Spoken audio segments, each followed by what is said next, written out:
Halo guys, welcome back to DB News Channel. Kali ini hari yang sangat cerah sekali buat kita semua karena memang musim panas guys. Jadi jangan lupa beli es ya, yang belum beli es silahkan beli es. Siapkan leher kalian supaya tidak kering ya untuk menonton DB News kali ini.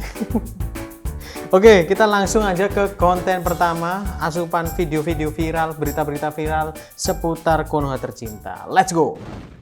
Nah, ini ada Pak Basuki ya, Pak Basuki Menteri PUPR. Ini kenapa nih? Coba kita dengerin langsung. Menteri PUPR Basuki nyesel sama aturan Tapera. Pak Basuki nyesel sama aturan Tapera. Oh, tentang Tapera. Tabungan Perumahan Rakyat. Loh, emang apa yang disesalin? Jadi, Basuki ini ngaku nyesel sama aturan Tapera yang baru aja diterbitkan. Basuki tuh heran, kenapa sih PP nomor 21 tahun 2024 terkesan tergesa-gesa untuk diluncurkan, padahal implementasinya masih belum siap. Dia nih ngebandingin sama dana 105 triliun dari APBN yang udah dikucurkan untuk fasilitas likuiditas pembiayaan perumahan buat subsidi selisih bunga. Sedangkan kalau buat Taperanya sendiri, itu tuh baru kekumpul 50 triliun dalam jangka waktu 10 tahun. Jauh banget ya gapnya ya. Tadi berapa triliun tadi ya? 105 triliun dari APBN untuk subsidi perumahan. Nah, terus sebenarnya Tapera ini hanya terkumpul 50 triliun. Tapi si Tapera ini yang diluncurkan duluan guys, kayak gitu. Makanya si Pak Basuki itu terkesan, bukan Pak Basuki, pemerintah itu terkesan tergesa-gesa menurut si Pak Basuki Menteri PUPR kayak gitu. 10 tahun 50 triliun, bayangkan. Lama berarti. Sebagai Ketua Komite BP Tapera, Basuki tuh bilang, kalau bisa setahun 100 triliun lebih bagus. undangnya emang udah disiapin dari tahun 2016. Oke. Kemudian penerapannya ini emang diundur terus sampai 2027. Oke, 2016 persiapan undang-undangnya dibuat 2016, penerapannya itu 2027. Sebenarnya, nah sekarang masih 2024.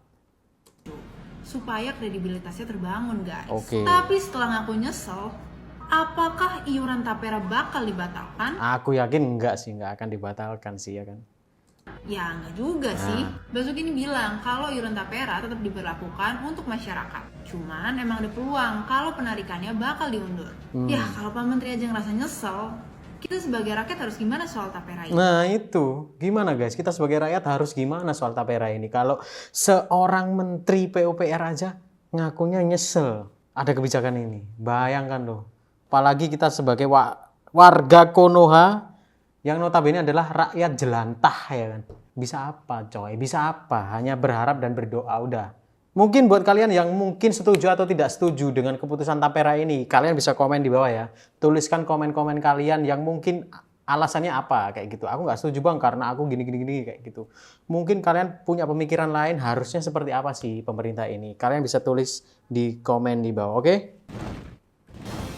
Ada kembali di seputar Ayu Siang, pemirsa, matematika bisa jadi salah satu mata pelajaran yang dihindari banyak orang.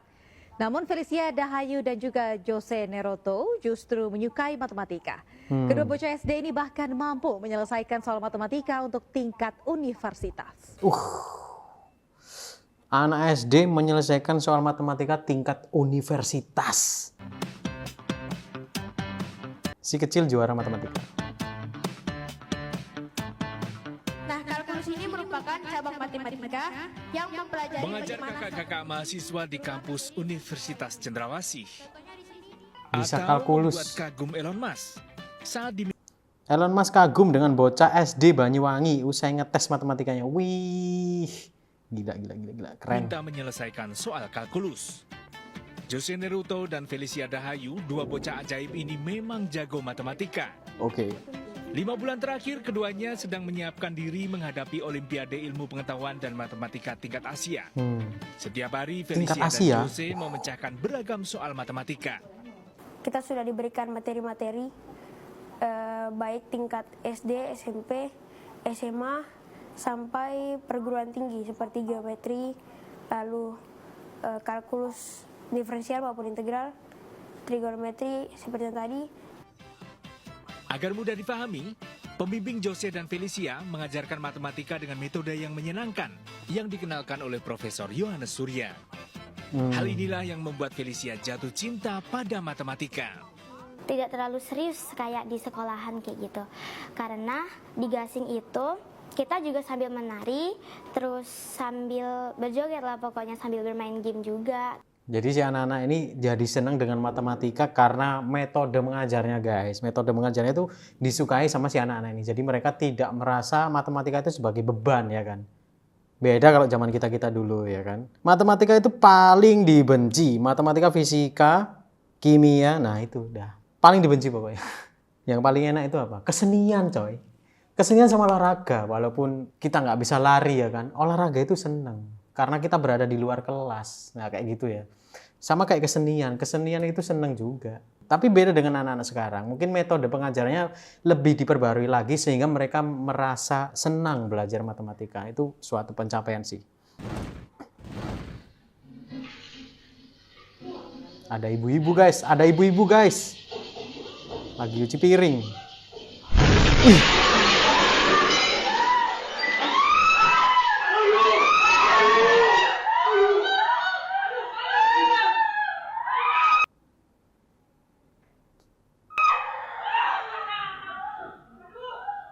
Kaget gua. Standarnya tabung LPG harus diletakkan di tempat yang sirkulasi udaranya itu terbuka. Jadi jangan sampai tertutup ya guys. Ini yang bisa terjadi. Untuk antisipasi bila terjadi kebocoran gas tidak terkumpul dan akan langsung keluar dari ruangan melalui sirkulasi udara. Benar.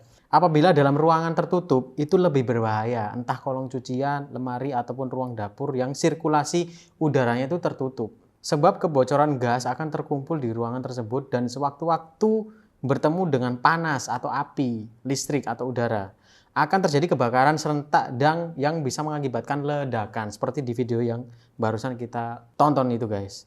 Buat kalian-kalian yang meletakkan tabung LPG atau tabung gas itu sebaiknya di udara terbuka. Oke. Seorang WNA dilaporkan membawa kabur sebuah truk dari Kerobokan hingga menuju Bandara Ngurah Rai Minggu malam.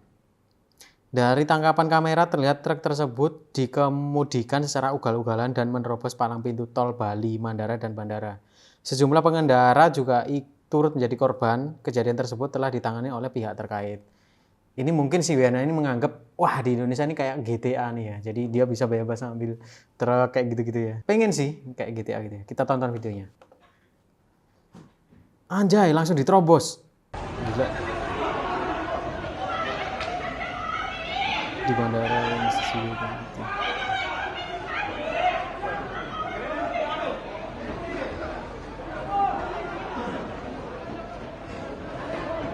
Ketangkep guys. Oh, ini banyak korbannya ini sepanjang dia bawa lari truknya itu dari Kerobokan. Jadi dari Kerobokan sampai airport tuh banyak yang dia tabrak, ini termasuk portal nih. Portal airport nih. Oh.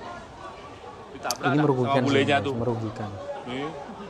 Apa ya urgensinya dia bawa truk ke bandara? Mungkin takut terlambat pesawat atau mungkin gimana?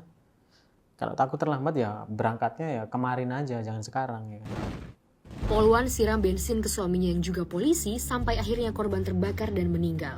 Sampai Bribtu meninggal. Fadilatun Nikmah lakukan itu ke suaminya, Bribtu Rian Dwi Wicaksono di Mojokerto.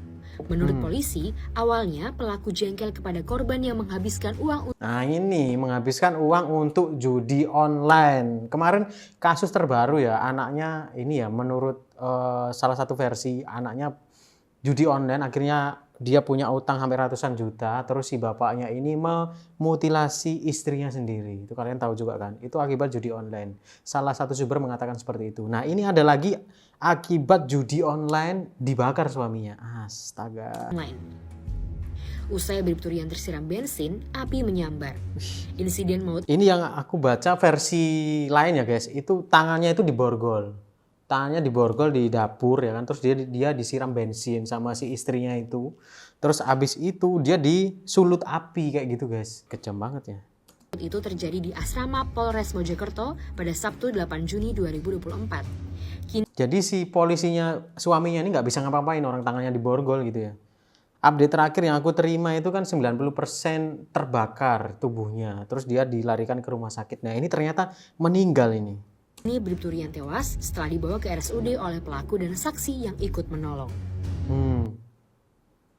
Wah, intinya guys, masalah judi online itu tidak baik. Bukan hanya karena itu gambling ya, namanya judi pasti kan 50-50 kita nggak tahu, tapi kebanyakan kalau itu sistem itu kebanyakan sudah disetting untuk kita loss kayak gitu ya. Jadi aku harap untuk kalian semua, kita semua jangan sampai kena judi online ya.